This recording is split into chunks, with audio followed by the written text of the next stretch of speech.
Meu nome é Virgínia, né? E eu tenho 53 anos e eu faço tratamento do câncer desde 2016. Então eu comecei a fazer o tratamento de câncer, né, em 2016, onde eu descobri no final de 2015 e comecei já o tratamento em janeiro, né? Em janeiro eu já passei pela cirurgia, né? Dia 19 de janeiro de 2016 eu fiz a cirurgia da mama direita, onde tinha um nódulozinho pequeno, e depois eu já comecei o tratamento em fevereiro.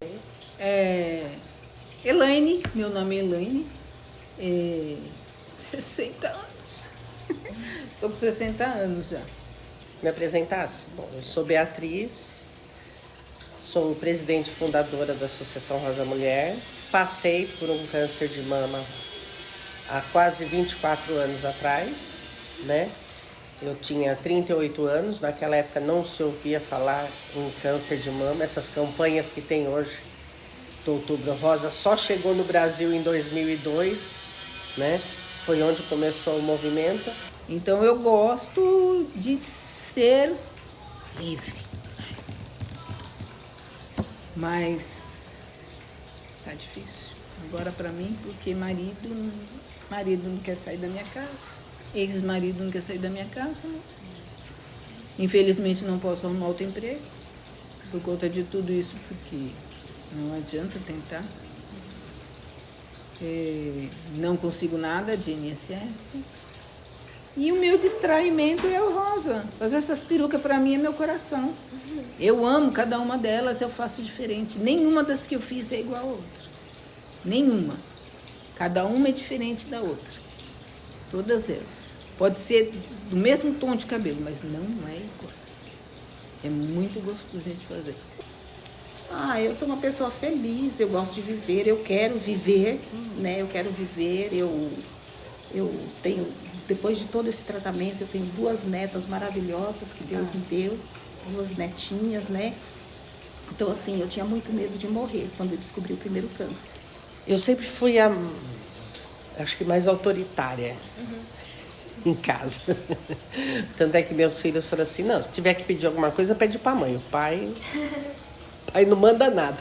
Se a mãe concordar, ele concorda.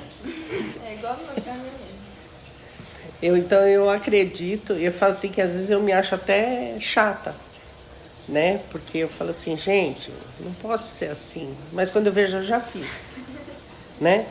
Eu não vou fazer isso. Quando eu vejo, eu já fiz. Então eu sou muito impulsiva também, sabe? Sim. Eu sou a dona das minhas coisas, do que eu faço, entendeu?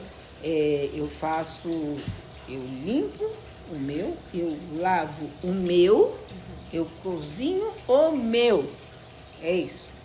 Porque ele que faz o dele, ele que... Entendeu? Mas não tem jeito. Por mais que eu saia agora, você tem que chegar lá, ele já pegou comida, ele já pegou, não tá nem aí. Pra ele tanto faz como tanto fez. Está dentro de casa, então ele vai pegar. Mas não tá nem aí. Então, graças a Deus, eu falo assim, eu ainda tenho braço, tenho perna, tenho tudo para fazer, tudo que eu faço. Eu sempre trabalhei fora, né? Eu sempre trabalhei, eu tive meus filhos, mas eu sempre trabalhei, né? Então, minha vida sempre foi muito corrida, muita preocupação. Tinha o meu esposo, mas não era como eu falei, nós vivemos o nosso melhor momento hoje, né? Porque na época eu tive problema com traição. Na época, né, assim, que eu tinha meus filhos pequenos. Então, eu tive muitos problemas. E depois do câncer, começou uma vida nova. Sou eu que lavo, sou eu que passo, sou eu que cozinho, sou eu que dou a última palavra.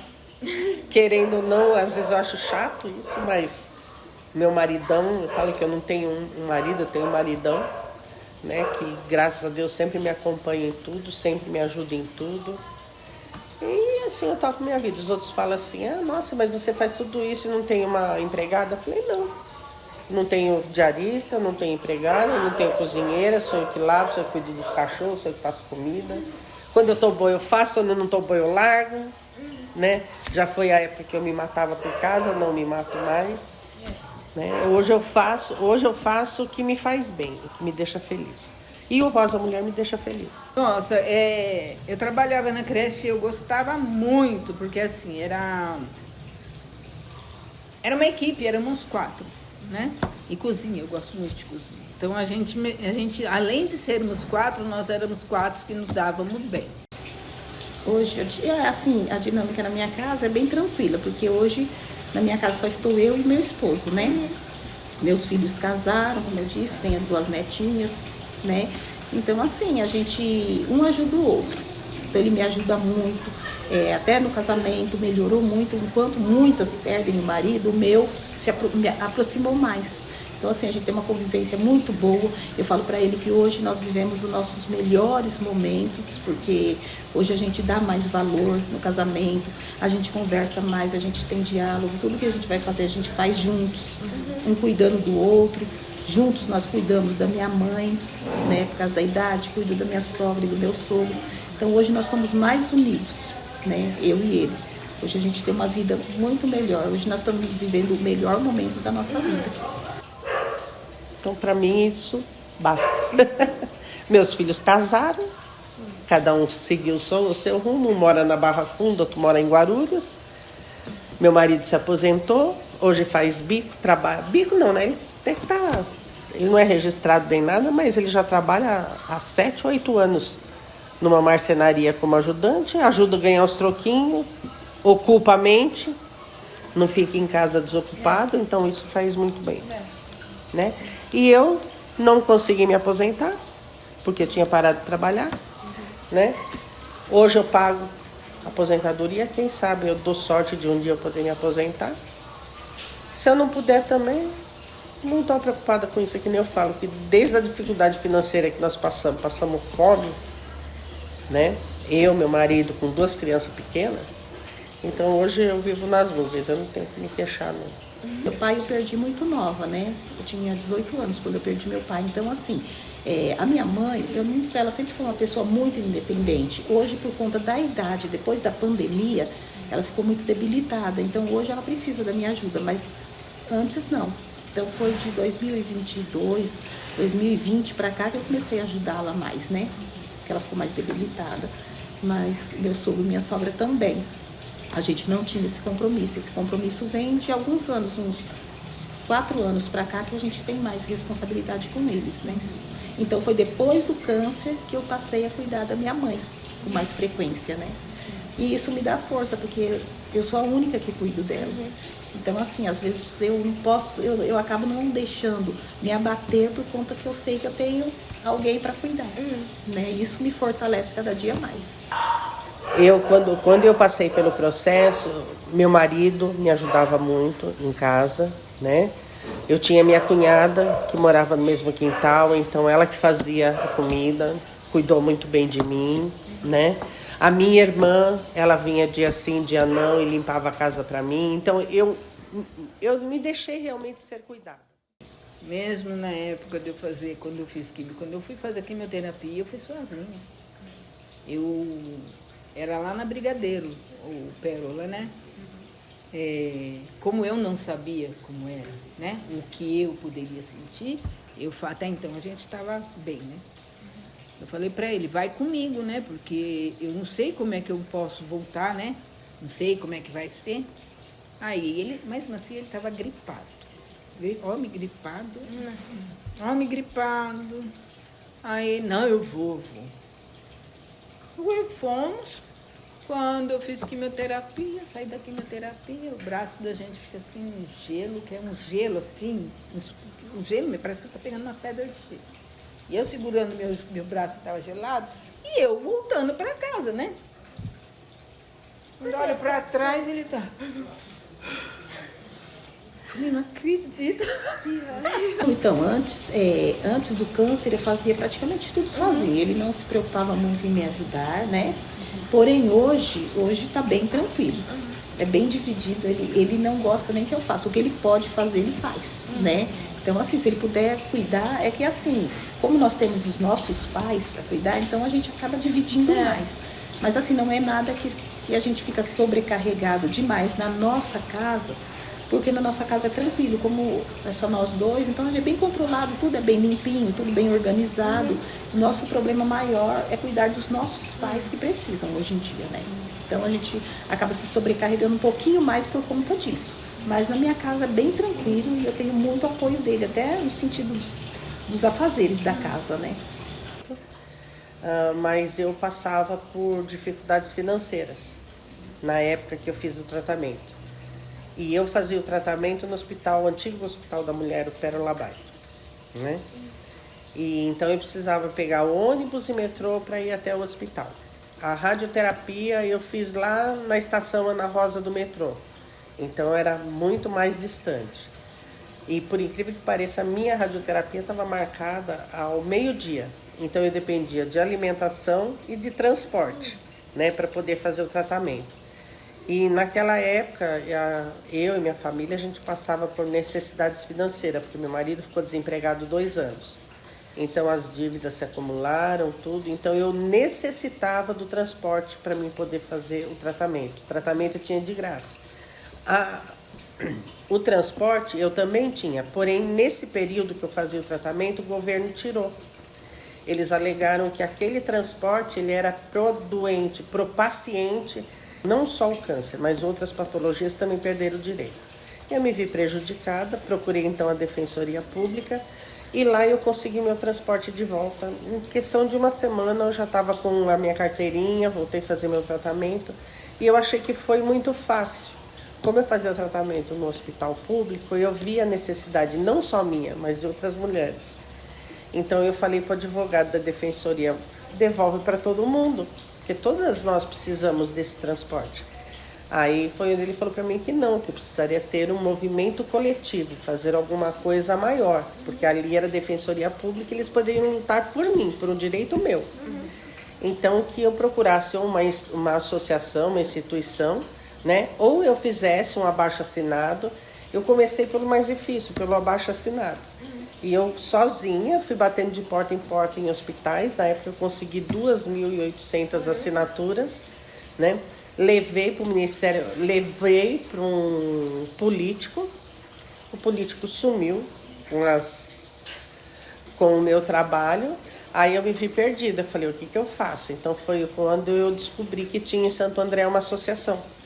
Fui lá, conversei com elas, mostrei para elas o meu trabalho, elas falaram, ó, a gente concorda de entrar nessa luta com você, só que nós não temos voluntários para isso. Eu falei, se vocês aceitar, eu já estou no caminho, eu já sei quais são as portas, só uso o nome da instituição. Foi então que a Associação Viva Melhor, que é lá em Santo André, ela me autorizou a usar o nome. Comecei a fazer a caminhada não mais em nome de Beatriz, e sim em nome de Associação Viva Melhor. Foi quando em 2006 o transporte voltou para todos os pacientes, né? Então aquilo para mim foi grandioso. Fiquei lá até 2011 quando comecei a ter a ideia e o desejo de fazer o trabalho aqui em São Mateus. Foi quando então a gente fundou a Associação Rosa Mulher. Uma amiga minha que depois também passou depois de mim, que trabalhou junto comigo, depois que eu tive, ela teve. Aí ela não tinha, ela ficou meio perdida, ela não sabia com quem falar. Aí ela veio atrás de mim conversar, né, comigo.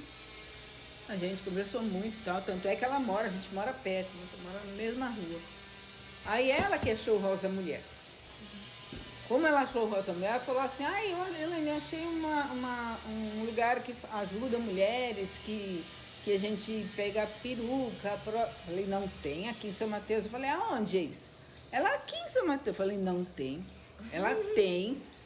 Solange, não tem, isso não tem por aqui. Se tiver, é longe. Ela, não, tem, Elaine. Não tem. Tem meio com ela um tempão. E ela falou que tem. Ela falou, tem, Elaine, passei lá com meu marido. Eu vou ver se eu consegui essa semana, que eu preciso pegar prótese e comprar o sutiã. Que elas tinham falado, né, que vendia sutiã para ela. Falei, então eu vou com você. Ela falou, você vai? Então o meu marido não precisa ir junto. Eu falei, não, eu vou porque eu quero conhecer. Aí eu vim com ela. Como era do lado de lá, né? Ela era na casa de frente, aquela casa rosa, a associação era lá. E aí, quando eu cheguei, a primeira pessoa que eu conheci foi a Maria. Maria é um doce em forma de gente. Maria é um amor de pessoa. Me apaixonei pelo trabalho que Maria me apresentou a casa toda, aí depois apareceu a Bia. Aí, conversando com elas, tudo e tal. Aí, Maria vendeu tudo e tal. Nossa, me apaixonei pelo trabalho mesmo. Aí, no outro dia, falei, eu vou voltar. Ela falou que precisava de voluntário, eu falei, vou voltar. E eu comecei a voltar. Então, eu só fui começar o tratamento em 2019. Em janeiro, eu já fiz a cirurgia. Não, janeiro não, minto. Em março, eu fiz a cirurgia, retirando toda a mama, né? Porque ele já tinha tomado toda a mama, então foi bem, né, raspado até a costela mesmo, porque tinha tomado toda a mama.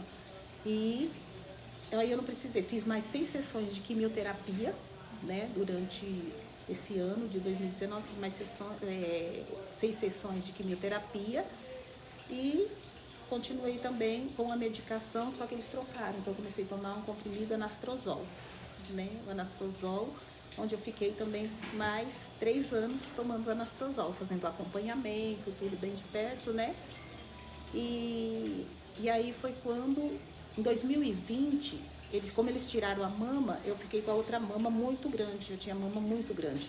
Aí, em 2020, eles tentaram uma cirurgia de reconstrução, onde eles tirariam o material da mama esquerda para fazer uma outra mama, né? Pelo tamanho da mama, daria certo. Porém, na hora da cirurgia, eles viram que não foi possível fazer, por conta que eles falam que a artéria, né, não estava fluindo, né, o sangue que precisava dar vida para aquela mama, e não daria, poderia necrosar. Então, diminuíram a mama esquerda, tiraram a metade, 930 gramas, né, da mama esquerda, e eu continuei sem a mama direita. A gente tem algumas próteses que é de silicone, que as mulheres compram, né, mas ela não é anatômica, você não consegue moldar, né? E a nossa não, a nossa você molda. Você tem a mama mais pontudinha, você molda ela. Você tem ela mais espalhadinha, você vai moldar. Então vai ficar de acordo com a sua mama, né? Então acho que isso faz toda a diferença, né? Aí comecei a vir para aprender a fazer peruca. É difícil. Deve ser. Para quem começa é difícil. Assim, eu já sabia costurar, mas costurar tecido é uma coisa. Costurar cabelo é outra coisa totalmente diferente. E aí a Claudete teve que me ensinar tudo do início direitinho. Graças a Deus aprendi, mas as tiras, para mim foi assim uma coisa mais fácil de ser feita. Só que eu falei para ela, eu não vou montar a peruca não, porque eu não vou conseguir fazer. Falei, eu costuro as tiras, você monta. Mas você precisa montar. Falar, não, mais fácil você monta. Porque para montagem também eu achava assim uma coisa, um bicho de 7 cabeças. Mas aí a Claudete começou, né, depois de um tempo, se afastar. E aí fui obrigada a montar a peruca. Mas agora ensinei a Rita, né? Agora vamos passando, que a gente ensina, a gente vai passando para outra. Agora ensinei a Rita também já está montando perucas, já está fazendo perucas também. E isso para mim é gratificante saber que ela também aprendeu, né? E gratificante saber que, né, a primeira peruca que a gente faz, nossa, você fica feliz da vida. E aí vamos fazendo. Sim, e é uma coisa que eu sempre falo, todo lugar que a gente faz muita campanha, muita palestra, né? Então, todos os lugares que a gente vai, a gente fala, olha, lá na instituição a gente tem isso, fala todo o trabalho que a gente faz. Mas eu falo assim, gente, a gente faz questão que vocês possam ir até a associação. Porque quando vocês entram lá, vocês vão entender realmente o papel, né? Então, quem conhece a nossa instituição num papel, vê uma coisa. Quando entra aqui, vê outra. Né? Eu acho que vocês mesmos poderiam ter conhecido o nosso trabalho, talvez através do Instagram, das redes sociais, mas eu garanto que quando entraram aqui não imaginavam que era desse jeito. Né? Então aqui eu falo assim, cada uma tem a sua história, cada uma tem. Eu falo, eu sou uma pessoa suspeita para falar da Vi. Eu sou fãzona dela, porque eu acho que ela veio, sabe, lá de baixo e ela superou. Eu falo para ela assim, se eu tenho um ídolo na vida, você é meu ídolo. Eu brinco com ela, Vivi, eu sou assim, apaixonada pela história dela. Então eu comecei já a fazer as quimioterapia, eu fiz 16 sessões. Eu comecei com 4 sessões da vermelha, né, que é a que cai o cabelo, e depois eu já comecei mais 12 sessões da quimioterapia branca. E aí começou o meu processo, né? Em agosto eu terminei, aí já comecei também a fazer radioterapia, fiz 30 sessões de radioterapia. Então, durante o ano de 2016, eu passei o ano todo fazendo o tratamento, né? Onde eu fiz só o quadrante da mama e tirei 9 linfonodos, que já tinham 3 comprometidos, né, do lado direito. E continuei depois o tratamento com o fulvestranto durante 3 anos. Eu também, agora foi a primeira coisa, a primeira peruca que foi dela embora, nossa, ela ria, então eu falei, Rita, mas foi só uma... Falei, não, é o mesmo sentimento que eu tive, minha filha. A peruca, quando vai para alguém, você vê que deu certinho para a pessoa gostou, a pessoa sorri, porque a pessoa chega aqui, às vezes, chorando, né? Chorando e contando a vida dela, porque como elas realmente choram, porque tem que fazer uma fichinha, né? Elas vão fazer a fichinha, porque principalmente a peruca a gente pede para elas depois que o cabelo cresce, porque aquilo, né? A partir do momento que você para fazer químio, 15 dias, 10 dias depois o cabelo começa a crescer. Depois que crescer, devolve, né? A moça, ela estava carequinha, ela tinha feito a retirada da mama e era um dia frio, né? Então veio ela, o marido, o filho e a mãe dela. Eles estavam em 4 pessoas acompanhando ela. A gente tinha uma salinha pequena. E lá a gente tinha só o biombo, que nem tem aqui no cantinho, né? Então tudo a gente fazia ali, porque as pessoas estavam junto na mesma sala. Hoje a gente tem as divisórias aqui, né? Aí eu sei que eles pegaram, eu falei assim, é muito gostoso ver a transformação que você consegue. Às vezes com pouquíssimas coisas você consegue transformar às vezes o pensamento, aquela tristeza, aquela... E foi muito bacana que a gente pegou, ela falou assim, ela falou assim, não tá tão frio assim, mas eu tô de blusa porque senão fica parecendo buraco. Eu falei, não, então não vai mais parecer buraco, não. Eu falei, vem cá. Levamos ela atrás do biombo, falei, me mostra uma foto sua de quando você tinha cabelo. Ela me mostrou, a gente pegou mais ou menos uma peruquinha parecida, levamos um batom, levamos prótese, levamos ela para trás do biombo, passamos um batonzinho, botamos a peruca, colocamos a prótese. Eu falei, tira essa blusa agora e fica só com a sua blusinha que você tá. Ela tava com uma outra blusinha mais justinha por baixo. Gente, foi uma coisa assim, ó, só quem viu a cena é uma coisa assim que marca. Quando a gente abriu o biombo, não teve um dos 4 que não chorou. Aí estava todo mundo chorando, porque viu a transformação dela. Eu falei, gente, então é muito gostoso. E às vezes as pessoas falam assim para mim, poxa vida, mas você não tem cesta básica aqui? Se você conseguir cesta básica, você consegue ajuda do governo. Eu falei, não, eu não quero isso. Isso daí é projeto, outro tipo de projeto social, o nosso aqui não. Aqui a gente quer cuidar do psicológico, dela se olhar no espelho, ela se aceitar. E é gratificante também quando você vê uma mulher aqui, porque a gente sabe o que é passar por isso. Como ela entra e como ela sai, porque não é fácil você receber o diagnóstico, a médica falar assim, olhar para os seus exames e falar assim, é câncer, você vai ter que operar. O chão some. Quando eu passei por isso a primeira vez, a única coisa que eu pensei, falei, e minhas filhas, o que eu faço? Eu tinha uma filha de 12 anos e uma de 2. São 10 anos de diferença. Pequenininha. Falei, gente, o que eu faço? Meu Deus, olha, não é uma coisa, você fica sem chão. Eu voltei para casa, eu fui sozinha, voltei, e a única coisa que eu entrei na Sé, na Praça da Sé, na igreja. Ali eu sentei e eu fiquei. Então, só pensando. Me afetou no momento, principalmente da cirurgia, quando eu me olhei pela primeira vez no espelho, né? Então isso me machucou muito. Mesmo eu tendo reconstruído, ficou uma coisa completamente deformada, bem maior do que a outra, cheia de pontos, sem bico, sem auréola. né? Então eu levei aquele choque, né? Mas aos poucos fui me refazendo.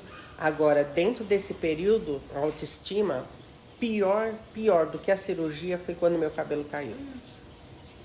Isso me machucou muito, é o que eu chorava todos os dias, né? Até meu cabelinho voltar. Quando eu passei a primeira vez e veio aquele chumaço de cabelo na minha mão, aquilo, eu não sei se foi, como é que eu digo, eu acho que foi, na realidade foi a descoberta de realmente o que eu estava passando. Você não fez uma cirurgia, você está com câncer.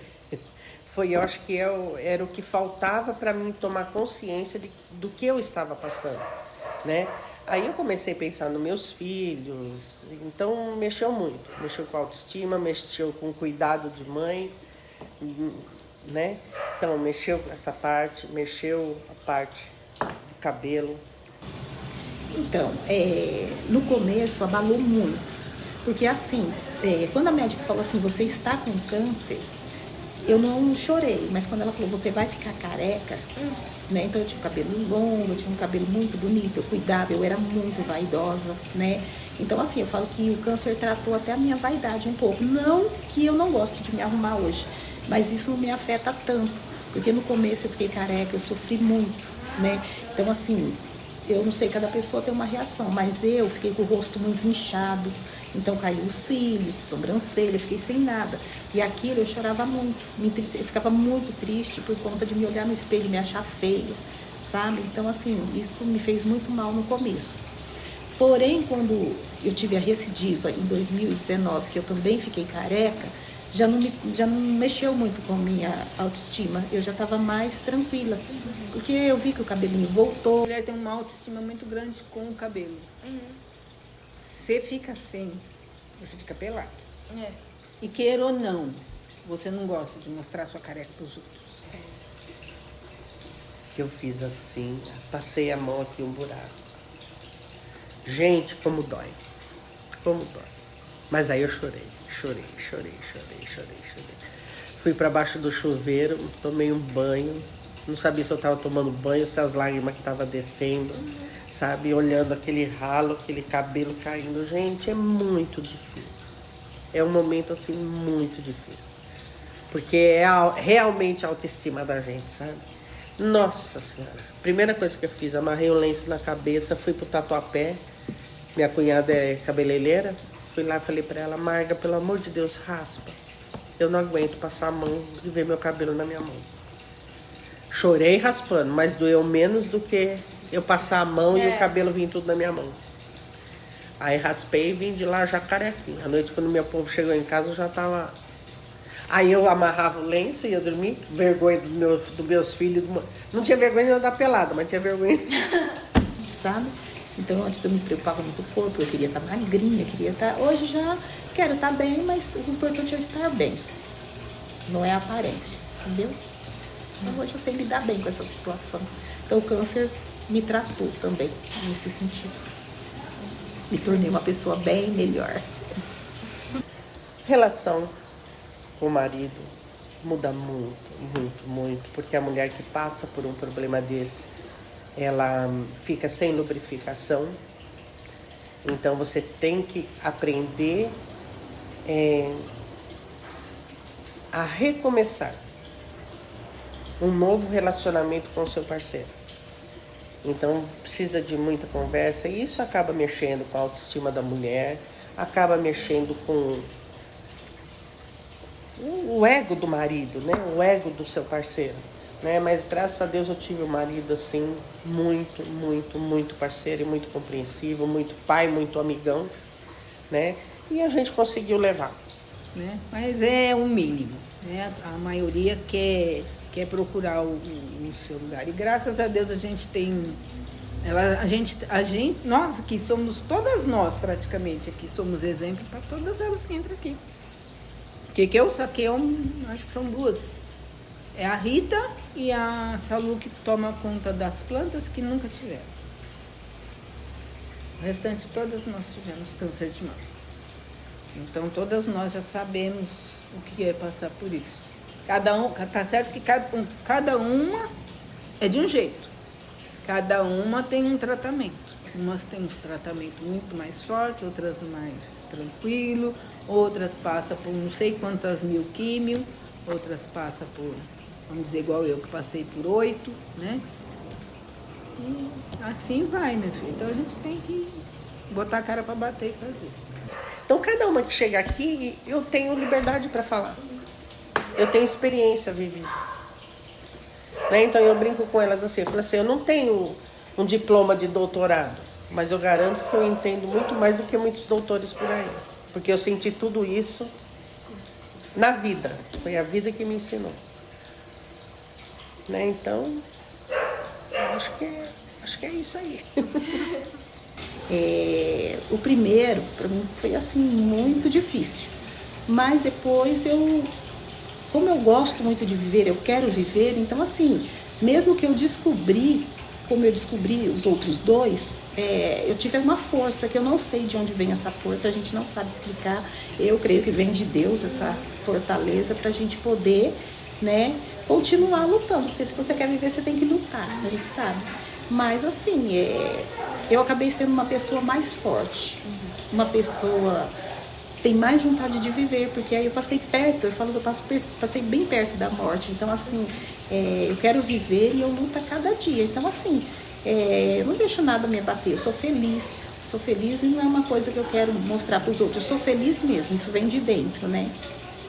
Então, para mim, foi uma vitória. Sim. Gente, por incrível que pareça, foi sempre nas minhas lutas. Sempre, desde o primeiro dia. Eu falo assim, que eu acho que Deus preparou toda essa minha trajetória. Se tem uma palavra que me resume em felicidade, é o meu trabalho voluntário. Amo minha família, amo meu marido, amo meus filhos, mas o meu oxigênio é o Rosa Mulher. É o meu trabalho voluntário. Só para vocês terem noção. Eu, na adolescência, passei por violência. Eu passei por fome. Eu perdi um noivo. Só não me enfiei no mundo das drogas, porque eu tive amigos que me tiraram. Né? Droga e álcool. E a minha distração era o trabalho. Depois de um tempo, um bom tempo, agora a minha distração é essa casa, é o Rosa Mulher. Isso me dá uma força, me dá uma distração tanto para mim quanto para todas as mulheres que chegam aqui.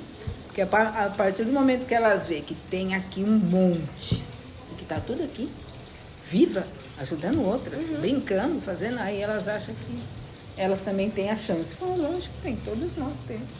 Segunda-feira, a gente recebeu uma paciente, faz 2 anos que ela tirou a mama e ela usava só um sutiã de bojo. E sem a mama. Ela falou assim, às vezes eu encosto a mão assim, o bojo afunda, né? Ou ele sai, né? Ou sobe. Ou sobe. Aí ela falou assim, não. Eu peguei e falei assim, você retirou? Ela falou, retirei. Eu falei assim, e você usa prótese? Ela falou, não, eu uso só um sutiã de bojo, assim, assim. Eu falei, não. Eu falei, então hoje tu vai sair daqui com uma prótese. Ela falou assim, Eu peguei e falei, não, vamos experimentar. Eu pus no sutiã, pus pra ela. Quando eu olho, as lágrimas tá correndo. Eu falei, tudo bem? Ela falou assim, tudo maravilhoso. Ela falou, olha, tá igualzinha a minha mama, eu tô sentindo volume. Ela falou, que gostoso. Eu falei, então. Aí eu falei, você vai levar essa e vai levar mais uma. Assim você pode ter para lavar, porque você pode lavar, expliquei para ela como cuidar. Gente, mas ela saiu daqui tão feliz. Né? E você fala assim, o que eu fiz de grandioso? Não, para nós hoje isso é mínimo, né? Mas para quem está recebendo, gente, eu sei que faz toda a diferença. Eu falo para até criança, vem crianças aqui com as mães. Eu vi quando era criança. Então, veio uma senhora aqui com a mãe que ainda ela falou assim que o pai não queria de jeito nenhum que ela cortasse o cabelo. O cabelo dela bonito, cortou e ela doou. Aí eu falei assim, ó, fala pro teu marido que o cabelinho dela vai crescer. E esse cabelo. Comecei o trabalho voluntário por por uma necessidade, vamos dizer assim, não foi nem por questão do próprio câncer. Eu, graças a Deus, eu estava muito bem psicologicamente dentro do tratamento. Muita gente se afastou de mim, né, nesse período. E isso me machucou muito, né, porque meus melhores amigos, eu tenho muita afinidade com meus primos do Rio Grande do Sul, embora a gente se veja, eu fiquei mais de 20 anos sem ver eles, mas o nosso contato assim era semanal, diário, às vezes, sabe? E eles simplesmente se afastaram, todos que eu mais amava, muitos se afastaram de mim. E eu fiquei muito desesperada, até que um dia eu peguei e falei, peraí, eu não estou morta. Se ninguém liga para mim, eu vou ligar. Aí eu tomei a iniciativa de ligar para essas pessoas que eu tinha certeza que gostavam de mim. Eu falei, ô meu, eu fiz uma cirurgia, eu não morri. Por que vocês não me ligaram para saber como é que eu tô? Bia, é você. A gente não tinha coragem, a gente tinha medo de ouvir sua voz. Porque a palavra câncer, ela é muito dolorosa. Eu falo, foi onde eu passei a entender que sofre às vezes muito mais quem te ama do que o próprio paciente. Porque o paciente, ele sabe aonde está a dor dele, aonde está o medo dele. Agora, quem te ama não sabe. Só leva o peso da palavra câncer. Câncer é uma palavra que assusta. Nova? Fala. Imagina se os médicos não puderem falar em câncer, o que eles vão fazer?